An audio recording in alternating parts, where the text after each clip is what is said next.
Bună ziua tuturor!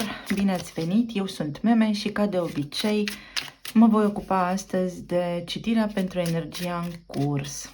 Vă rog să țineți cont de faptul că aceasta este o citire generală care poate să nu rezoneze cu toată lumea.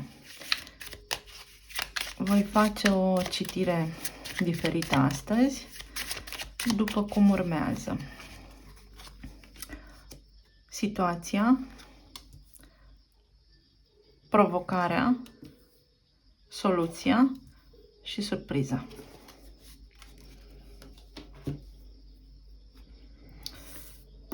Situația. Situația este una de iubire. Ne dorim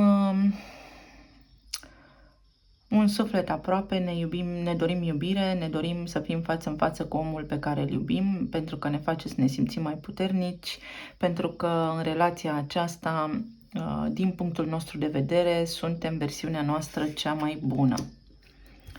Provocarea. Provocarea este asul de bâtă.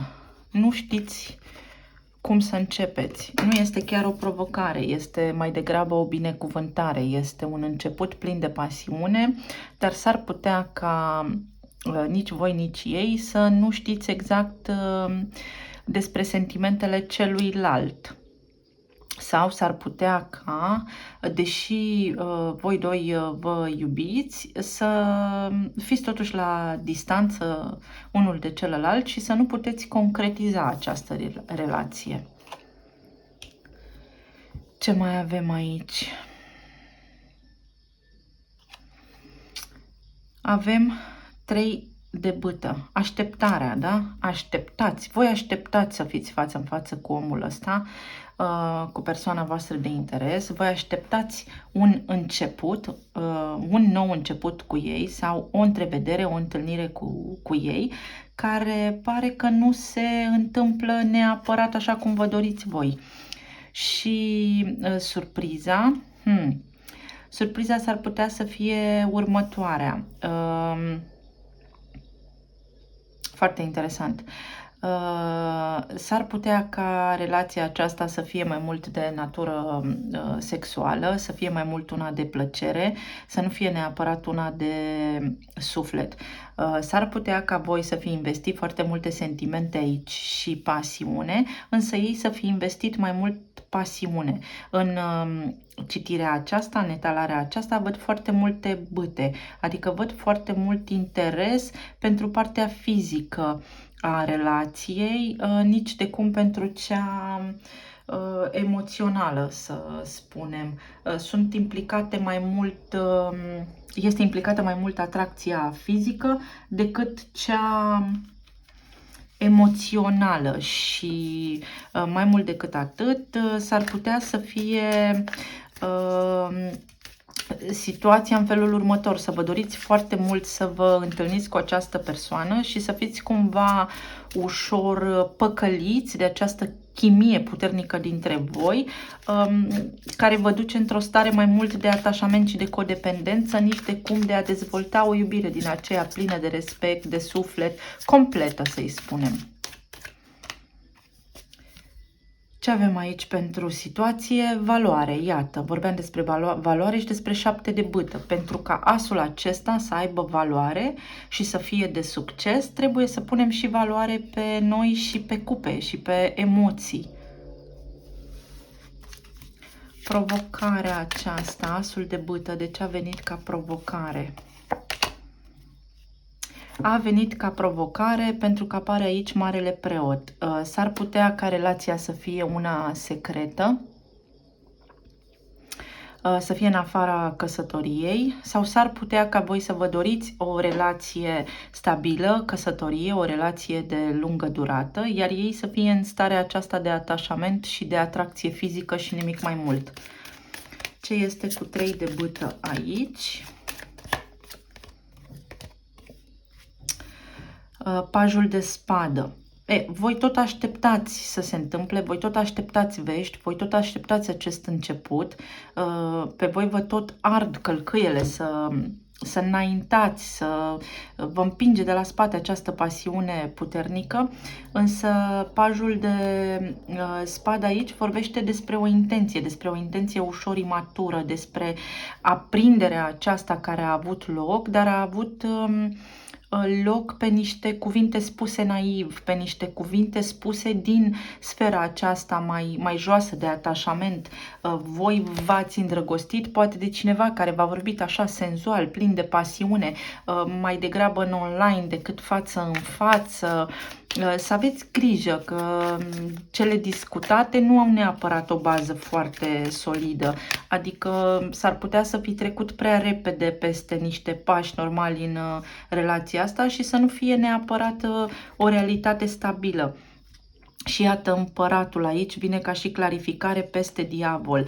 Diavolul înseamnă lipsă de autocontrol, în timp ce împăratul înseamnă control. Deci surpriza din toată povestea asta este că puteți să ajungeți să aveți împreună, dacă vă doriți, o relație și cu iubire, dar trebuie să ieșiți din frecvența diavolului, din atașament, din pasiune, din atracție, din a vă da așa peste cap, a simți fluturi în stomac, da așa, să nu mai puteți dormiți noaptea și să fiți nevoiți să vă calmați un pic, să vă gândiți un pic la obiectiv, poate la această relație, la interacțiunea dintre voi, la ce aveți de făcut pe mai departe ca să nu evolueze situația și relația în direcția diavolului, ci să evolueze în direcția împăratului, adică lucrurile să fie toate nu calculate, ci făcute așa cum trebuie ca să fie o relație de durată aici cu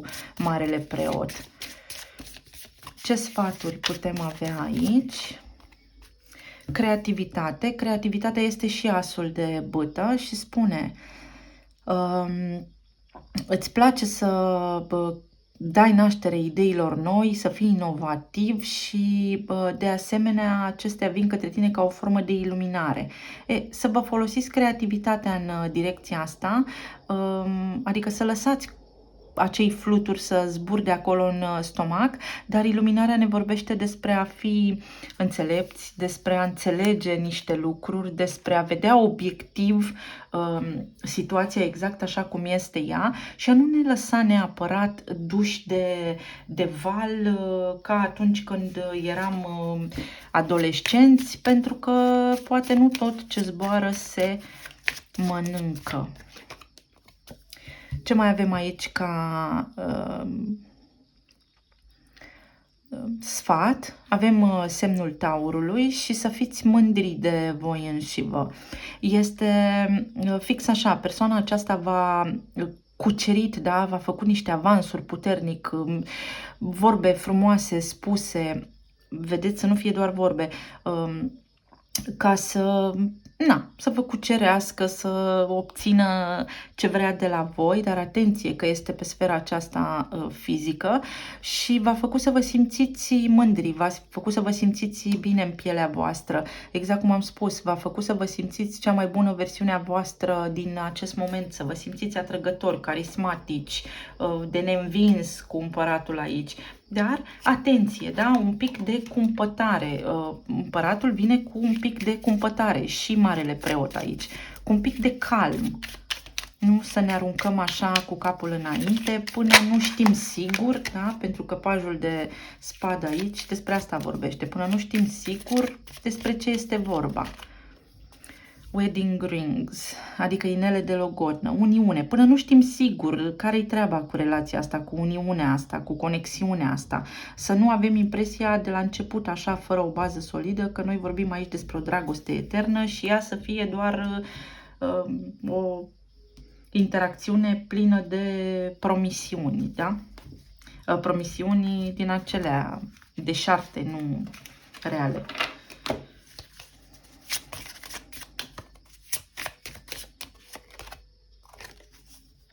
Să profitați de această ocazie, da? Dar cu Cumpătare. Cadoul vorbește despre bani, da?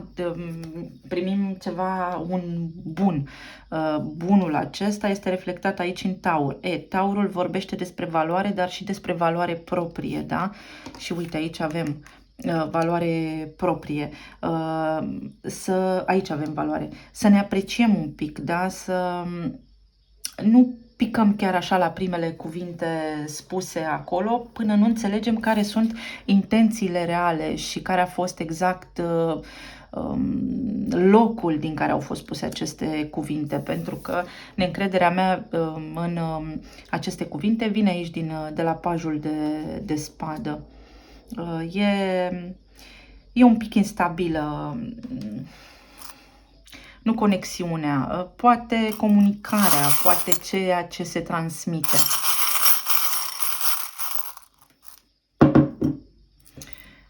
Avem o frunză, o chitară și o muzică. Da, amorezați până peste cap, ni se înroșesc urechile, nimic rău în asta, într-adevăr este și poate fi o binecuvântare, viața mai trebuie luată și ușor,